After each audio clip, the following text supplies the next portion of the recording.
तो स्वागत है आप सभी का एक और न्यू वीडियो पर। देखिए, आपने सुना होगा काफ़ी बच्चों की बोर्ड एग्जामिनेशन की कॉपी 2 बार चेक की जाती है। तो ये 2 बार कॉपी चेक करने के पीछे क्या इंटेंशन रहता है बोर्ड का? क्या इसका ये मीनिंग समझे हम कि कॉपी स्ट्रिक्ट तरीके से चेक की जाती है, काफ़ी ज़्यादा मार्क्स काटे जाते हैं? तो मैं आपको बता दूँ, ऐसा कुछ भी नहीं है। इसके कुछ फ़ायदे भी होते हैं और कुछ नुकसान भी होते हैं। तो वही अपन इस वीडियो में डिस्कस करेंगे, क्योंकि एमपी बोर्ड में इस बार इसी तरीके से कॉपी चेक की जाएँगी। क्योंकि आपको पता ही है कि इस बार आपके ज़्यादातर सब्जेक्ट के पेपर्स आउट हो गए हैं, तो हो सकता है कि एमपी बोर्ड कॉपी चेक करते टाइम इस चीज़ को पकड़े कि किस बच्चे के पास पेपर आया था या फिर किसके मार्क्स ज़्यादा आए हैं। तो इसके पास कहीं रात में ही तो पेपर नहीं आ गया था, क्योंकि जो कॉपी चेक करता है उसको समझ में आ जाता है, क्योंकि कोई भी 100% परफेक्ट आंसर तो कभी नहीं कर सकता है बोर्ड एग्जामिनेशन में। तो आइए इस 2 बार कॉपी चेक करने के सीन को समझते हैं। आपने अभी तक सब्सक्राइब नहीं किया है तो कर दो यार।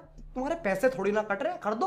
अब देखिए, यहाँ पर 2 तरह के बच्चों की कॉपी 2 बार चेक की जाती है। या तो आप टॉपर हो, आपके पूरे नंबर आ रहे हैं 100 में से 100 या फिर 98-99 के आस-पास आ रहे हैं, या फिर आपके नंबर आ रहे हैं बाउंड्री पर। यानी कि पासिंग मार्क्स मैंने आपको बताए थे, अगर बाउंड्री पर आपके नंबर आ रहे हैं या फिर कुछ नंबर कम रह रहे हैं, तो फिर आपकी कॉपी दोबारा से भेजी जाती है चेक होने को। अब यहाँ पर नुकसान बच्चों का भी होता है और गवर्नमेंट का भी होता है। वही मैं आपको बताता हूँ। अब देखिए, बच्चों का नुकसान ऐसा है कि जिन बच्चों के नंबर पूरे-पूरे आ रहे हैं, 100 में से 100 या फिर 98-99 के आस-पास आ रहे हैं, उनकी छोटी-मोटी मिस्टेक्स भी पकड़ी जाती हैं। क्योंकि आपको पता ही है, 0 पॉइंट परसेंटेज से भी मेरिट में नाम ऊपर-नीचे होता है, और गवर्नमेंट की तरफ से जो स्कीम भी दी जाती हैं, तो वो भी कम से कम बच्चों को दी जाएँ तो उनका इसमें फ़ायदा होता है। वहीं अगर बच्चे ज़्यादा स्कोर कर रहे हैं, काफ़ी सारे बच्चों को ये स्कीम का फ़ायदा दिया जा रहा है, तो गवर्नमेंट का जो फंड है वो भी तो कम होगा। बात तो सही है। तो इस तरीके से जो टॉपर्स हैं उनका नुकसान होता है, क्योंकि उनकी यहाँ पर छोटी-छोटी मिस्टेक्स पकड़ी जाती हैं, ताकि मेरिट का जो कॉम्पिटिशन है वो फेयर रहे। ये क्या बात करते हैं यार।